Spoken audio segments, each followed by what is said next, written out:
తెలంగాణ ఉద్యమం పేరుతో అధికారంలోకి వచ్చిన బీఆర్ఎస్ నాయకులు భారీగా ఆస్తులు సంపాదించారని ఆరోపించారు ప్రభుత్వ విప్ ఆది శ్రీనివాస్.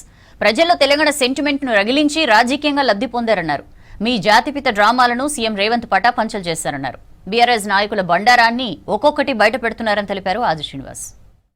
తెలంగాణ ఉద్యమం మాదే, తెలంగాణ తెచ్చింది మేమే, తెలంగాణ అంటేనే బీఆర్ఎస్ పార్టీ అని అధికారాన్ని చేజిక్కించుకొని తెలంగాణ ప్రజల గొంతులు కోసింది మీరు.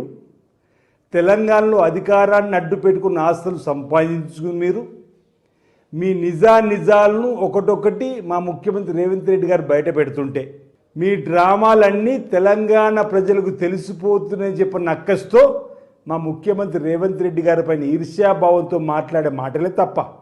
ఈరోజు మా ముఖ్యమంత్రి రేవంత్ రెడ్డి గారు మీ ఒకే దెబ్బతో వాస్తవాలను తెలంగాణ ప్రజలకు టెలిఫోన్ ట్యాపింగ్ ద్వారా కానీ, కూలేశ్వరం అంశంలో కానీ, కరెంటు కొనుగోలు కానీ, కుంభకోణానికి సంబంధించిన అంశంలో వాస్తవాలన్నీ రేవంత్ రెడ్డి గారు తెలంగాణ ప్రజలు చెప్పని ఒక అక్కస్తోని మీరు మాట్లాడేటువంటి మాటలు తప్ప మీ మామ బూతుపితన జాతిపితన ప్రజలు గమనిస్తారు.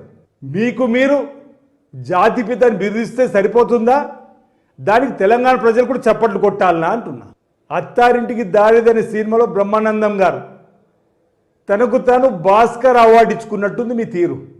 ఈరోజు మీరు అక్కస్తో మాట్లాడేటువంటి మాటలే తప్ప ఏం జరిగింది 10 ఏళ్లలో ఈ రాష్ట్రాన్ని అప్పుల కుప్ప రాష్ట్రంగా మార్చింది తప్ప 70 ఏళ్లలో ఏం చేసింది కాంగ్రెస్ పార్టీ అన్నారు మీరు పదే 70 ఏళ్లలో 70,000 కోట్ల అప్పుతో 12 మంది ముఖ్యమంత్రులు రాష్ట్రాన్ని నేలిన సందర్భం. కానీ ఒకే పార్టీ బీఆర్ఎస్, ఒకే సీఎం కేసీఆర్ గారు 8 లక్షల కోట్ల అప్పులోకి తీసుకుపోలేదా? ఆ 70,000 కోట్లలో మేము నిర్మాణం చేసిన శ్రీరామ్ సాగర్ ప్రాజెక్టు ఉంది, శ్రీశైలం ప్రాజెక్టు ఉంది, నార్సాగర్ ప్రాజెక్టు ఉంది, కడియం ప్రాజెక్టు ఉంది, జోరాల ఉంది, ఏమేమిడి ఉంది, ఎల్లంపల్లి ఉంది, ఎల్ఎండి ఉంది. ఇన్ని కార్యక్రమాలు బహుళార్థ ప్రాజెక్టులు కడితే మీరు 8 లక్షల కోట్ల అప్పులు తీసుకుపోయి ఒకే ఒక ప్రాజెక్టు కాళేశ్వరం కట్టింది కోలేశ్వరం అయిపోయింది.